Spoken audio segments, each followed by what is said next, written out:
Allez, salut à tous. On fait une petite vidéo rapide du jardin en cette fin août. Et tout de suite, j'ai pas le temps de commencer la vidéo, que je me fais déjà agresser par un gros matou. T'as eu le beau. Donc là, c'est la fête des tomates hein, depuis quelques semaines, depuis quasiment un mois. Et là, cette année, je pense que j'aurais produit dans les 200 kilos de tomates. Donc c'est vraiment la fête. Je peux enfiler à plein de gens. J'ai de quoi faire des conserves, j'en mange tous les jours. Là, on voit un pied qui est particulièrement chargé dans le carré d'Hélène. Donc là, évidemment, vu que je fais des récoltes quasiment tous les jours, on verra pas toujours des tomates rouges dessus. On en a ramassé peut-être 5 kilos hier. Et voilà, ça c'est un pied de maestria qui donne énormément. Il croule sous son poids, hein, bien sûr, vu le nombre de tomates qu'il y a partout. Alors, regardez, là il y a encore, je sais pas, peut-être 3 kilos de tomates vertes, 4 kilos qui sont en train de pousser dessus. Des jolis cornus des Andes ici. L'autre jour, on a eu un début de petite tempête là, donc il y a des pieds qui ont été un peu couchés, mais c'est pas grave, ils sont déjà à une certaine taille, ils sont pas mal tutorés. Donc du coup, ça encaisse. Des figues là-bas qui sont sur le point d'arriver. J'en avais eu une qui arrivait tôt en début de saison, donc ça c'est sympa sur mes figuiers que j'ai plantés il y a quelques années. Ça commence à produire un petit peu. Euh, les cucurbitacées, j'ai eu toutes sortes de déboires cette année avec les limaces qu'il y avait au printemps. Donc du coup, j'ai fait des semis qui se sont fait manger, refait d'autres semis qui se sont refait manger d'autres semis. Du coup, j'ai un peu perdu le compte pour certains trucs parfois. Là, on a des pâtissons par exemple avec des graines que m'avait donné Ricacco. Donc je les ai plantés un peu tard. Je sais pas s'ils vont avoir le temps de faire leur cycle complet. Là, on voit qu'ils sont en fleurs, mais il n'y a pas encore beaucoup de fruits qui poussent. Donc du coup, au début, je pensais que ça allait être cuit, mais on m'a dit que les pâtissons pouvaient se manger aussi jeunes. Donc peut-être que si le mois de septembre n'est pas trop froid, on aura le temps d'en avoir un petit peu. Et ici c'est sec, hein, ce carré je l'ai quasiment pas arrosé du tout. Et là je vois qu'il y a quand même les pieds de tomates qui souffrent un peu. On a eu très très peu d'eau hein, ces 3-4 dernières semaines. Et ici d'ailleurs les pieds de myrtille ils ont vraiment pas aimé cette absence d'eau. Ils sont potentiellement morts, mais de toute façon ils étaient peu productifs, donc c'est pas la fin du monde s'ils meurent.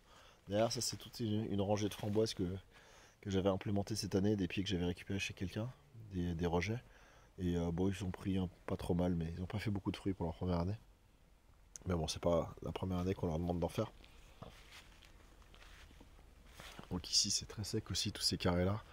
Quasiment pas d'arrosage depuis un mois. Donc du coup ça survit un peu comme ça peut. Là les baies de mai derrière elles sont très sèches, mais bon, j'ai regardé, elles sont encore en vie. Les hibiscus qui font des fleurs. Ceux-là ils sont décalés par rapport à mes autres hibiscus, donc c'est très bien, comme ça j'ai pas tout en même temps. Ça drageonne, ça drageonne partout pour les fraises. Là on voit, hein, elles envoient des éclaireurs. Elles envoient des éclaireurs un peu partout. Puis, alors ceux-là pas encore pris racine, mais là ouais, on voit celui-là qui s'est déjà bien enraciné. Et un peu partout ça commence à tenter d'épercer pour s'implémenter et puis voilà, pour avoir des pieds supplémentaires. Et du coup, ça m'arrange bien en fait cette zone-là. Je serais content si elle était entièrement remplie de fraises.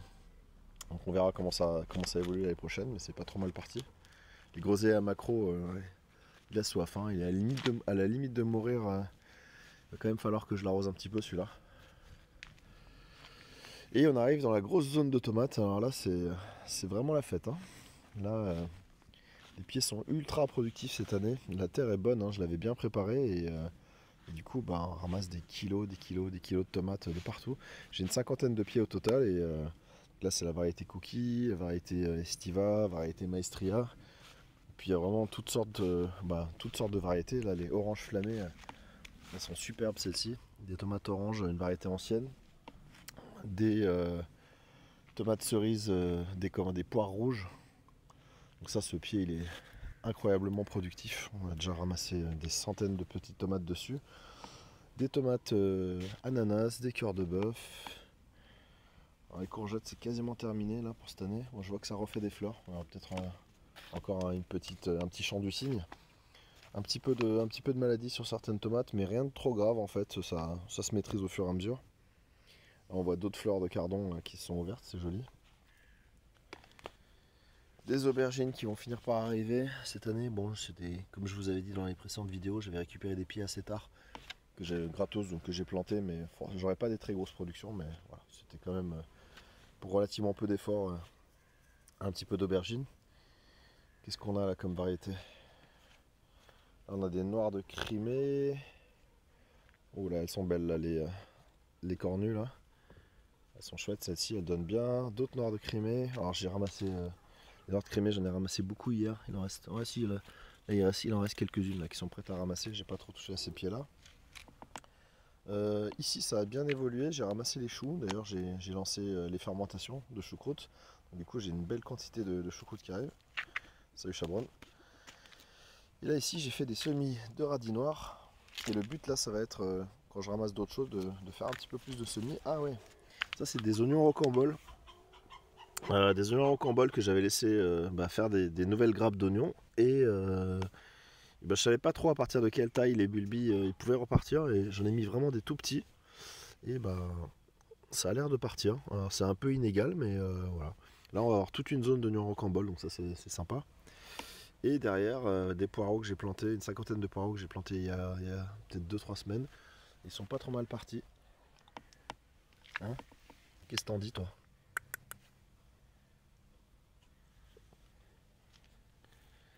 Bon, toi tu marches dans les plates blanches, t'en as rien à foutre.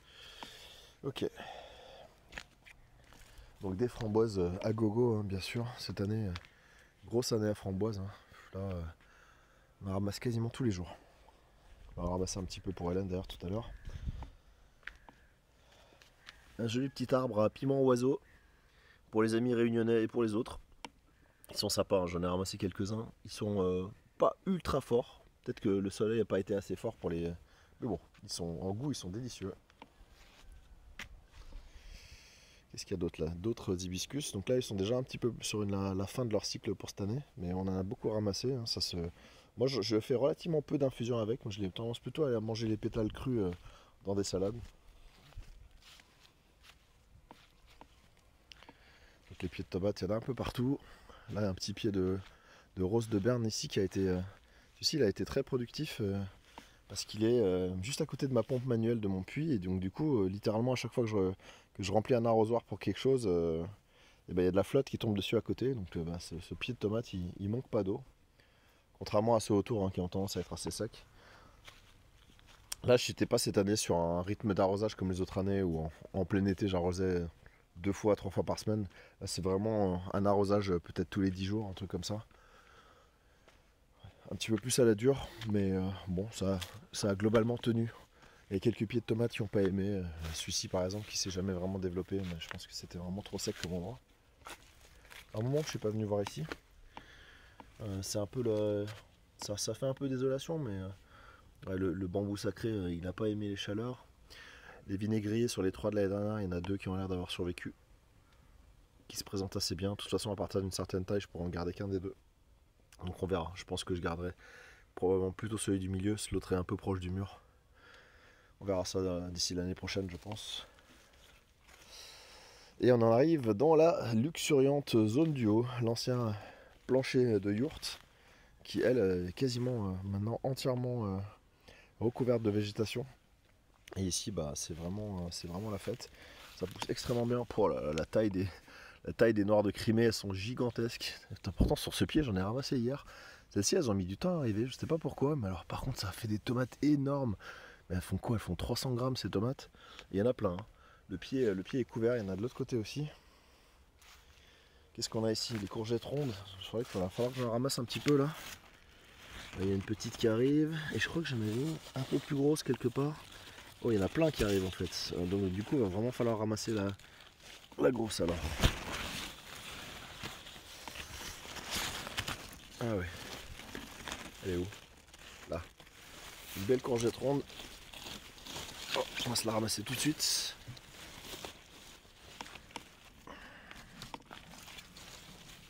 Si j'arrive à la ramasser, là. Un beau bébé. Ça c'est très bon à farcir. Hein.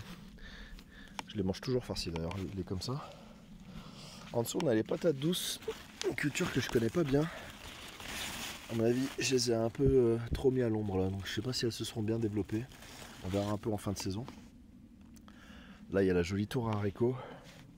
Donc là pareil, hein, j'en ai ramassé hier, on n'en verra pas beaucoup aujourd'hui, mais j'ai deux variétés différentes. J'ai des haricots verts comme ça. Ceux-là, faut pas que je les ramasse trop grands parce qu'ils ont tendance à faire des fils. Et après j'ai des haricots violets, je crois Mélissa elle s'appelle la variété, et alors ça c'est ultra productif. Et en plus, ils ne filent pas quand ils grandissent, donc du coup on peut les ramasser de la taille qu'on veut, ils n'ont jamais de problème de fibre. Et cette variété est absolument délicieuse, elle est d'une tendresse. Là vous voyez, il y en a plein derrière. Ça mériterait que je passe un peu de temps à les ramasser, je ferai ça après la vidéo. Même si je voulais en laisser aussi pas mal pour faire des graines, pour en replanter l'année prochaine. En tout cas, cette tour à haricots là, c'était un vrai succès cette année, je suis bien content. Avec extrêmement peu d'irrigation, et dans un sol qui est pourtant très drainant. Donc on aurait pu croire que ça allait se dessécher, mais finalement bah, ça a quand même tenu la route.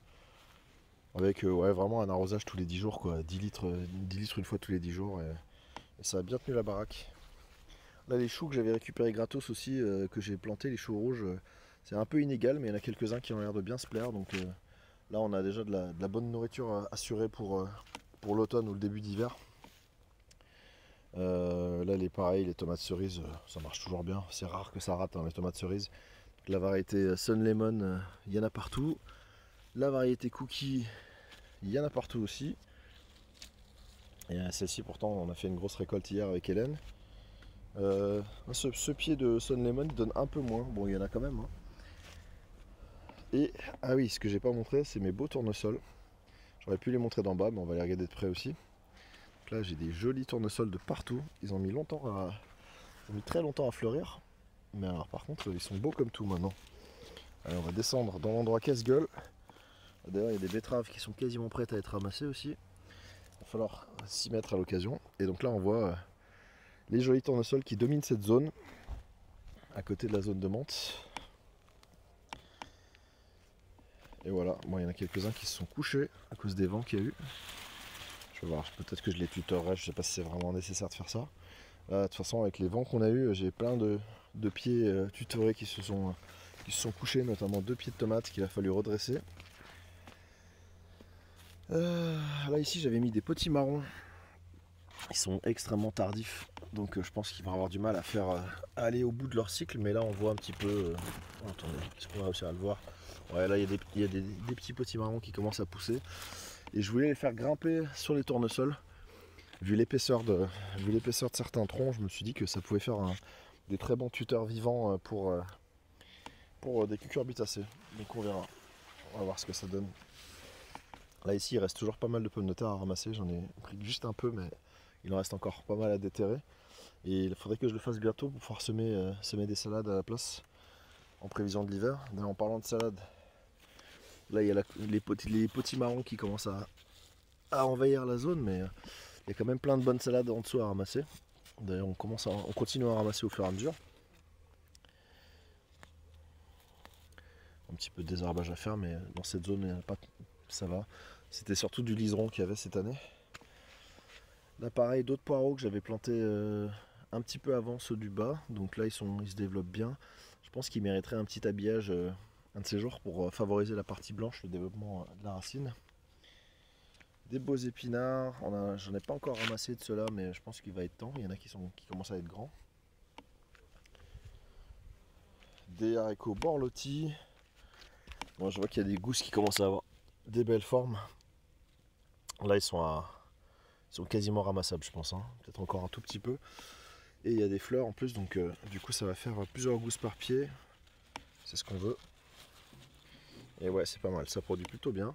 Les choux-fleurs qui se sont fait ravager quand ils étaient petits. Mais là ça va, ceux qui se sont pas trop fait manger, ceux qui ont survécu, ils vont finir par y arriver. Et voilà, bah, ils feront une pomme quand ils pourront. C'est quand même plutôt pour l'hiver, je pense qu'il y en a encore pour bien 2 mois sur ces choux-là. La vigne, hein, la pauvre, qui s'est fait défoncer par le vent. Le tuteur a arraché tout ça et je craignais un peu de la remettre debout, j'avais peur de casser la liane principale. Du coup je les ai laissés complètement en roue libre.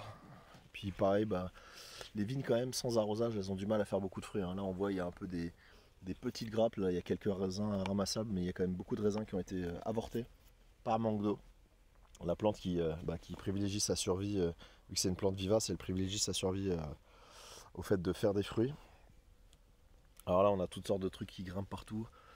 Là c'est des J'avais tenté de faire une petite mille-pas pour m'amuser, donc courge, haricots, maïs. Et là on voit bah, voilà, les haricots qui poussent sur ce maïs sous-développé, parce que quelques maïs à l'arrière avaient manqué un peu de soleil par rapport aux autres, donc ils sont un peu moins hauts. Contrairement à ceux-là qui sont beaux comme tout, là, qui font les plus hauts, ils montent à 2,20 m, peut-être un peu moins de 2,50 m. Et bah, j'ai commencé à ramasser quelques épis, donc c'est des maïs doux, des variétés à ramasser plutôt tôt dans la saison, enfin tôt. C'est en tout cas largement avant les gelées. Et là, on voit plusieurs petits épis. Ils ne sont pas immenses, mais c'est pas trop mal. Sachant que le maïs, c'est quand même une culture qui demande énormément d'eau. Donc peut-être pas très approprié pour la zone où je suis. Vous voyez des petits... bah, ils sont jolis ceux-là. On va peut-être s'en ramasser un ou deux épis à midi avec Hélène. Voilà. Donc bah, cette zone, je suis bien content. Hein. Elle a tellement évolué ces derniers mois. Si on regarde les vidéos, ne serait-ce que je sais pas, mois de février, mois de mars, quand la dernière fois qu'Yann est venu et qui m'a aidé à finir de démanteler cette zone, bah, il y a un sacré contraste, une sacrée évolution. Et voilà, et bah, ça sera tout pour ce tour rapide. Merci d'avoir suivi ça. Je vous dis à très bientôt.